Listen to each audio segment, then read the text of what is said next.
Raphaël Yerushalmi, bonjour, Boker Tov. Bonjour, Boker Tov. Merci d'être avec nous ce matin. Nous avons sollicité hier soir pour parler de la situation. On pensait seulement en Judée et Samarie après l'attentat qui a coûté la vie à Rina Schnerb vendredi. Mais on voit que l'actualité nous rattrape et avec d'autres développements dans le nord du pays, au-delà des frontières israéliennes, avec ce raid aérien israélien qui s'est produit durant la nuit contre des positions apparemment des gardiens de la révolution iranien. Près de l'aéroport de Damas et même apparemment 2 drones israéliens qui se seraient crashés dans le quartier de Dahia à Beyrouth. Alors, parlons d'abord de cette attaque contre des cibles iraniennes qui était destinée apparemment à déjouer une attaque iranienne en direction du territoire israélien à l'aide de drones. Expliquez-nous comment doit-on interpréter ces derniers développements. Bien, et ça fait que nous avons affaire en fait à un échange continu donc de feu entre les Iraniens et nous. Nous sommes en état de guerre, même si ce n'est pas sur nos sols nationaux respectifs. Depuis des mois, donc, il y a une guerre qui couve entre l'Iran et Israël. Les Iraniens prétendent avoir préparé cet attentat en revanche à une attaque qui aurait lieu, donc israélienne, en tous les cas dont on accuse des Israéliens la semaine dernière en Irak, selon laquelle des drones israéliens partis d'Azerbaïdjan auraient détruit donc une base militaire iranienne au sein du sud de l'Irak. Et donc c'est pour ça là qu'ils auraient employé ou tenté d'employer eux aussi des drones pour attaquer Israël. En revanche, à cette attaque israélienne, avec une différence quand même de taille, c'est que même si les Israéliens ont frappé en Irak, ils ont frappé des cibles militaires, des cibles terroristes, alors que la revanche iranienne, elle, est pour frapper des cibles civiles israéliennes, donc il y a une grande différence. Il s'agit évidemment d'une montée de cran dans l'affrontement entre les deux pays. Alors, on a effectivement l'impression qu'on a franchi un palier.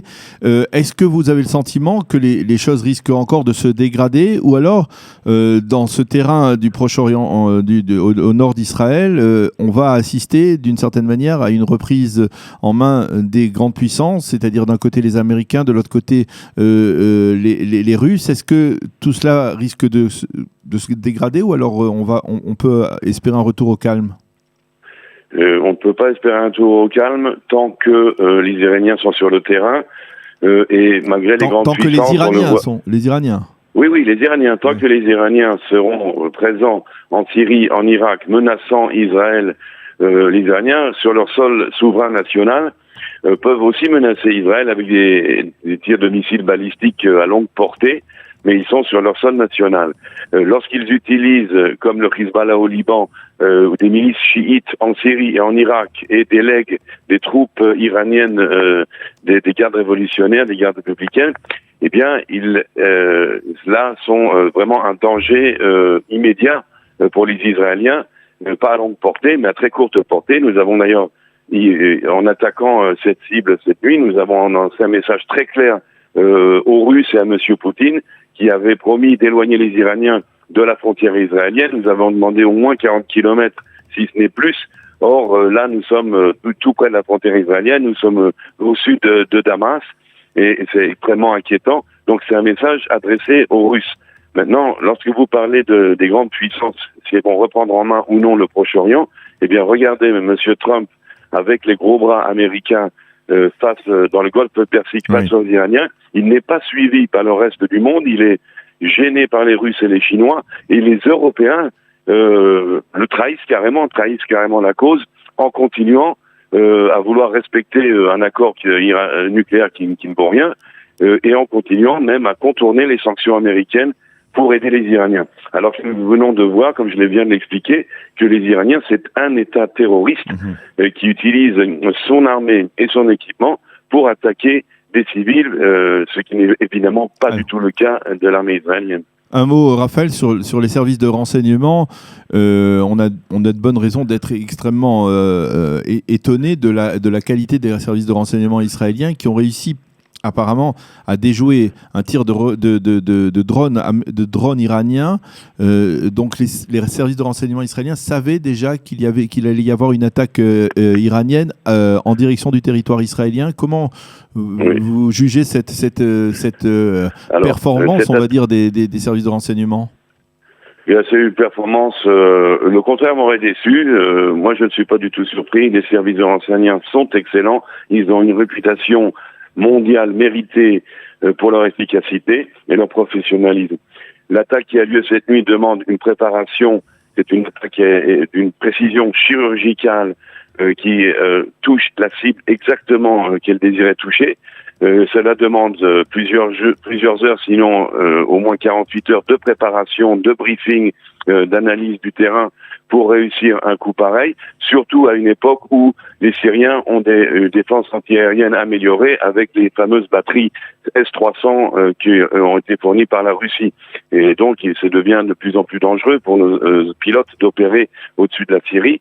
Donc, succès total. N'oublions pas que les Iraniens et les chiites en Syrie comme en Irak n'ont pas que des amis dans la population locale. On peut donc escompter un soutien soit des rebelles syriens, soit des sunnites. Beaucoup de gens ne sont pas vraiment satisfaits de cette présence iranienne, de cette mainmise des milices chiites sur l'équipement militaire et peut-être à long terme sur le pouvoir. Pour faire balancer la région effectivement dans une crise généralisée. Et donc nous avons une assistance certaine sur le terrain de la population locale, de certains informateurs qui nous permettent évidemment d'obtenir des informations beaucoup plus exactes et qui aident évidemment nos agents du Mossad qui les activent et qui les font travailler là, sur le terrain. Alors, Raphaël, nous allons revenir vers ce qui s'est passé vendredi avec ce nouvel attentat près de Dolev qui a coûté la vie à Rina Schnerv et qui a blessé grièvement son père et son frère. Nouvel attentat, c'est-à-dire une suite d'attentats, parfois meurtriers, comme l'attentat qui a coûté la vie, également l'assassinat de Dvir Sorek il y a 2 semaines dans le Gush Etzion. Qui est responsable de ce regain de tension, selon vous, en Judée et en Samarie? Alors, c'est le Hamas, bien qu'il ne revendique d'ailleurs aucun de ces attentats, il loue les terroristes, il chante leurs louanges, mais ne revendique pas à son compte ces attentats. Il se cache derrière en fait des prête-noms ou des organismes satellites. Le djihad islamique fait semblant d'être à part du Hamas ou de déborder le Hamas. Mais en fin de compte, tout est concerté, tout est orchestré, tout est mis en scène. En Cisjordanie, il y a plus d'activités parce que le Hamas tient à garder un certain calme. On l'a vu, il y a quand même eu des tentatives, même de Gaza, de pénétrer en Israël. Tout cela. Mais pourquoi le Hamas, précisément au cours des dernières semaines, tente de multiplier les attentats en Judée et en Samarie? Pourquoi ne se contente-t-il pas du front sud, c'est-à-dire la frontière entre Israël et la bande de Gaza? Parce que le Hamas a sur son agenda, en plus de faire la guerre à Israël et d'obéir aux ordres de Téhéran et d'Ankara pour son fonds de commerce étant le terrorisme, le Hamas, dans son agenda, a tout simplement la prise du pouvoir à Ramallah. Le Hamas veut affaiblir l'autorité palestinienne, l'OLP et le gouvernement d'Abou Mazen. Nous sommes en période préélectorale en Israël, mais en fin de compte, dans l'autonomie palestinienne, on est en période pré-succession d'Abou Mazen et le Hamas tente de marquer des points, de se rendre populaire par des actions d'éclat entre guillemets et de déstabiliser tout simplement le régime de l'OLP de Ramallah. Cela peut expliquer pourquoi, en fin de semaine dernière, les Israéliens ont décidé de verser 2 milliards de shekels à l'autorité palestinienne qui était, on le sait, dans une crise économique aiguë, pour essayer de la renforcer par rapport au Hamas dans la bande de Gaza. Oui, tout à fait. C'est une décision politique, donc de renforcer effectivement. En fin de compte, le gouvernement Netanyahou a toujours joué cette carte-là de la division. Ça arrange, dirons-nous, le gouvernement actuel israélien de laisser les Palestiniens divisés entre Hamas et OLP, et donc de jouer sur ces 2 tableaux à la fois. N'oublions pas quand même que les Palestiniens de Ramallah, jusqu'à présent, le gouvernement d'Abou Mazen, même s'il n'est pas des plus sympathiques, coopère pleinement avec les services de sécurité israéliens. et les aide à déjouer des dizaines d'attentats, car c'est évidemment des attentats du Hamas, et donc nous avons le soutien total de l'OLP, vu que le Hamas est leur ennemi juré. Je me demande des fois s'ils ne détestent pas plus le Hamas que les Israéliens. Alors, comment, à votre avis, Israël doit réagir à ce qui se passe actuellement?